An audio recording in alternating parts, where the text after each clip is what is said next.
अच्छा, आपने अपने आप से कभी पूछा है कि टीवी पे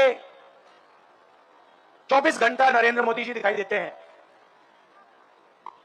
और कांग्रेस पार्टी के नेता टीवी पे कभी नहीं दिखते? आपने कभी पूछा अपने आप से ये होता क्यों है? मैं आपको बताऊं, क्योंकि टीवी के मालिक किसान नहीं है, मजदूर नहीं है।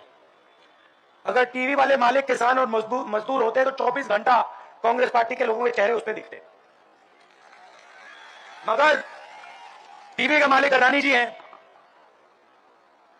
पूरा का पूरा फायदा नरेंद्र मोदी जी अडानी जी को देते हैं,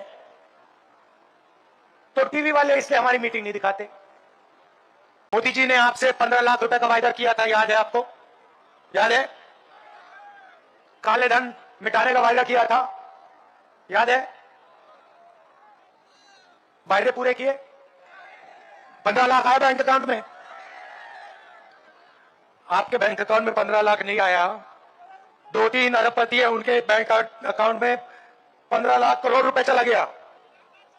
भाई और बहनों, नरेंद्र मोदी जी ने किसानों का कर्जा माफ नहीं किया, ना हिंदुस्तान की सरकार ने किया, ना छत्तीसगढ़ की सरकार ने किया, मगर नरेंद्र मोदी ने स्वयं 14 लाख करोड़ रुपए 14 लाख करोड़ रुपए हिंदुस्तान के सबसे बड़े 2-3-5 अरबपतियों का माफ किया है।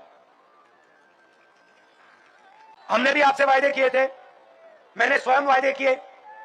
पिछले चुनाव में ऐसी मीटिंग में मैंने वायदा किया कि छत्तीसगढ़ के किसानों का कर्जा माफ होगा, मैंने किया था। मैंने यह भी कहा था कि जब हमारे किसान धान देंगे तो उनको 2,500 रुपए प्रति क्विंटल रेट मिलेगा, कहा था। मोदी जी ने आपसे झूठ बोला, मैंने आपसे सच बोला। सफाई आपके सामने है, पूरा छत्तीसगढ़ जानता है। अच्छा, एक बात बताओ, हमने वायदा किया था 2,500 का, आज क्या रेट है? 2,600। हमने 2,500 कहा, अब 2,640 है। आपने हमें यह तो नहीं कहा कि भैया इसको बढ़ाओ, कहने की जरूरत ही नहीं रही, हमने बढ़ा दिया। क्यों? क्योंकि हम आपकी आवाज को सुनते हैं, जो आपके दिल में है वो समझते हैं। और आज मैं आपको दो चीजें कह रहा हूं, किसानों को, छत्तीसगढ़ के किसानों को दो चीजें कह रहा हूं।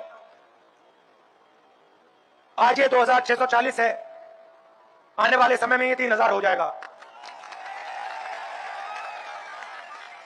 और ये बढ़ता ही जाएगा, ये बढ़ता ही जाएगा। और जैसे हमने पिछली बार कर्जा माफी की बात कही थी,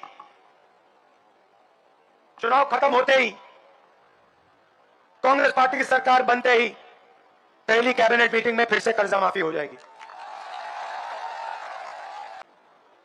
छत्तीसगढ़ के बड़े बड़े नेताओं के साथ, बघेल जी के साथ, टीएस सिंहदेव जी के साथ, महंत जी के साथ, साहू जी के साथ हम खेत में 1-2 घंटा किसानों के साथ काम किए।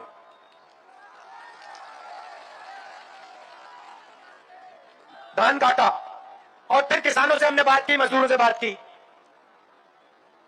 20-25 किसान थे, मैंने उनसे पूछा भैया कैसा चल रहा है? साफ उन्होंने कहा, देखिए राहुल जी, ऐसी सरकार हमने कभी पहले देखी नहीं है। इस सरकार ने जितना हमारे लिए काम किया है, किसी और सरकार ने हमारे लिए काम नहीं किया। 2,500 में कर्जा माफी में एक और चीज जोड़ देता हूं, 23,000 करोड़ रुपए किसान न्याय योजना में 26 लाख किसानों को इस सरकार ने दिया है। सीधा छत्तीसगढ़ के शहरों में, गांव में डायरेक्ट ये पैसा डाला है, और इससे पूरे छत्तीसगढ़ को फायदा हुआ है, छोटे व्यापारियों को फायदा हुआ है। मगर जब मैं मजदूरों से बात कर रहा था तो मजदूरों ने मुझे एक बात कही, कहा कि देखिए राहुल जी, आप हमें 7,000 रुपए देते हैं, साल के 7,000 रुपए देते हैं, 5 लाख मजदूरों को इस सरकार ने फायदा पहुंचाया है। मगर आप एक काम कीजिए, आज सुबह हमें बताया प्रेस वाले जाके उनसे मिल लीजिए, पूछ लीजिए। आज सुबह उन्होंने हमें बताया कि देखिए ये जो 7,000 रुपए ये थोड़ा कम है। मैंने ये गाड़ी में अपने नेताओं से बात की और 5 मिनट में हमने निर्णय ले लिया, 7,000 नहीं अब 10,000 रुपए मिलेगा।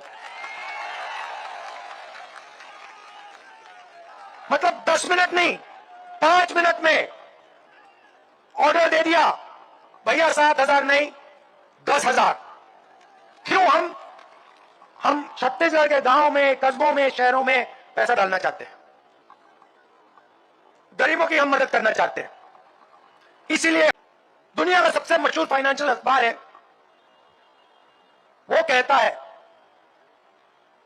कि नरेंद्र मोदी जी ने अदानी जी की मदद की है। और उन्होंने सवाल पूछा कि अदानी जी के पास 20,000 करोड़ रुपया जो विदेश में है वो कहां से आया? कोई जवाब नहीं भाई और बहनों।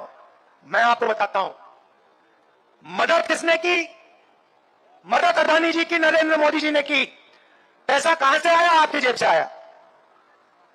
लाखों करोड़ रुपए जीएसटी आप देते हो, किसान देता है, छोटे व्यापारी देते हैं, आपका कर्जा माफ नहीं होता। 14 लाख करोड़ रुपए जो आपका जीएसटी का पैसा था, उससे नरेंद्र मोदी जी ने हिंदुस्तान के सबसे बड़े अरबपति अदानी जी जैसे लोग का कर्जा माफ किया। हिंदुस्तान का बजट तकरीबन 45 लाख करोड़ रुपए का है। 90 लोग इस पैसे को बांटते हैं। 90 में से 3 ओबीसी हैं और जिन लोगों की 50% आबादी है वो सिर्फ बजट का 5% बांटते हैं। मतलब अगर हिंदुस्तान के बजट में 100 रुपए होते तो हिंदुस्तान का 50% ओबीसी 5 रुपए का निर्णय लेता। किसानों को हमने कर्जा माफ किया, मजदूरों को 10,000 रुपए दे रहे हैं, आदिवासियों को हमने तेंदुपत्ता के लिए 4,000 रुपए दिया। उसमें भी हम एक चीज जोड़ना चाह रहे हैं, हर साल 4,000 रुपए आदिवासियों को एक्स्ट्रा बोनस। भाइयों बहनों एक बात समझो, जितना पैसा नरेंद्र मोदी अदानी को देगा ना, उतना पैसा मैं छत्तीसगढ़ के किसानों को, मजदूरों को, छोटे व्यापारी को दूंगा।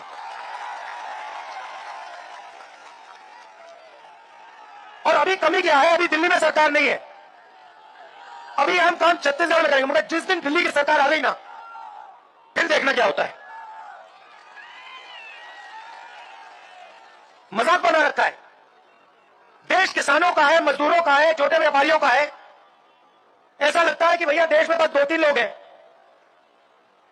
अदानी जी हो तो है ही नहीं। तो जितना पैसा वो उसको देंगे, लिख के ले लो, उतना पैसा मैं आपको दूंगा। छत्तीसगढ़ को सिर्फ हिंदुस्तान से नहीं जोड़ना, छत्तीसगढ़ को पूरी दुनिया से जोड़ना है। और अगर हमें पूरी दुनिया से जुड़ना है तो अगर आप अमेरिका जाओगे तो आपको अंग्रेजी की जरूरत पड़ेगी, पड़ेगी नहीं पड़ेगी? इसलिए हम चाहते हैं कि ज्यादा से ज्यादा लोग हिंदी पढ़ो, छत्तीसगढ़िया पढ़ो, सीखो, मगर अंग्रेजी भी सीखो। क्यों? छत्तीसगढ़िया आप यहां बात करोगे एक दूसरे से, छत्तीसगढ़िया का आपका यहां प्रयोग होगा छत्तीसगढ़ में। यूपी जाओगे, बिहार जाओगे, राजस्थान जाओगे, मध्य प्रदेश जाओगे, वहां पे आप हिंदी का प्रयोग करोगे। और आने वाले समय में कल जब आपके बच्चे अपने धान को अमेरिका भेजेंगे, आपकी सब्जियों को जापान भेजेंगे, तो फिर उनको अंग्रेजी बोलनी जरूरी होगी। तो हमारी प्लानिंग भाइयों और बहनों आज की नहीं है, आज आप कहोगे भाई अंग्रेजी का क्या फायदा? अंग्रेजी का फायदा, कॉल सेंटर में नौकरी मिल जाएगी। किसी भी मल्टीनेशनल कंपनी में काम करना हो, अंग्रेजी में बोलो। आने वाले समय में जब यहां एयरपोर्ट खुलेंगे, और भैया मैं एक बात कह देता हूं, तो मैं छोड़ता नहीं हूं, ये मत भूलो आप। मैंने आपको वायदा किया था यहां पे कर्जा माफ होगा। हमारी वहां दिल्ली में सरकार आएगी, मैं गारंटी करके कह रहा हूं, यहां इंटरनेशनल एयरपोर्ट लगेगा। और उसके पास में बता रहा हूं, उसके पास में टर्मिनल होगा जहां पे आपका पूरा का पूरा धान, सारी की सारी सब्जी, जो फूल आप यहां उगाते हो वहां सब वहां टर्मिनल होगा। सीधा यहां से जाएगा, अमेरिका जाएगा, दुबई जाएगा, जापान जाएगा। मतलब ये चीफ मिनिस्टर की, मेरी, हमारी नेताओं की, आपके लिए ये विजन है, दृष्टिकोण है, ये हम करना चाहते हैं। बीजेपी क्या करती है? आती है, नफरत फैलाती है, एक धर्म को दूसरे धर्म से लड़ा देती है, एक जात को दूसरी जात से लड़ा देती है। बीजेपी के लोग कहते हैं भैया छत्तीसगढ़ी मत सीखो, अंग्रेजी मत सीखो, हिंदी सीखो।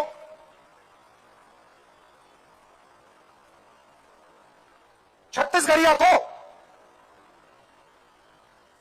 एक शेड्यूल में नहीं शामिल किया, पूरा छत्तीसगढ़ जानता है। आपकी भाषा का अपमान किया, कहते हैं छत्तीसगढ़िया मत सीखो, अंग्रेजी मत सीखो, हिंदी सीखो। एक काम करो, अगला बीजेपी का नेता आएगा, आरएसएस का नेता आएगा, और आपसे ऐसे भाषण में कहेगा कि भैया हिंदी सीखो, अंग्रेजी मत सीखो, तो उससे आप पूछना, भैया एक बात बताओ, आप हमें कह रहे हो कि हम हिंदी सीखें और अंग्रेजी ना सीखें, आपके जो बच्चे हैं क्या वो हिंदी मीडियम स्कूल में पढ़ते हैं या इंग्लिश मीडियम में पढ़ते हैं? हाँ, उनके सारे के सारे बच्चे इंग्लिश मीडियम में पढ़ते हैं। क्यों? क्योंकि वे चाहते हैं कि किसान के बच्चे, मजदूर के बच्चे, छोटे व्यापारी के बच्चे अंग्रेजी ना बोले, कंप्यूटर का काम ना करें, सॉफ्टवेयर प्रोग्रामिंग ना करें, इंजीनियर ना बने, विदेश से व्यापार ना करें। वो आपको गांव में रखना चाहते हैं, गरीब रखना चाहते हैं। हम आपको पूरी दुनिया में घुमाना चाहते हैं, आपके बच्चों को बड़ा सा बड़ा सपना दिखाना चाहते हैं।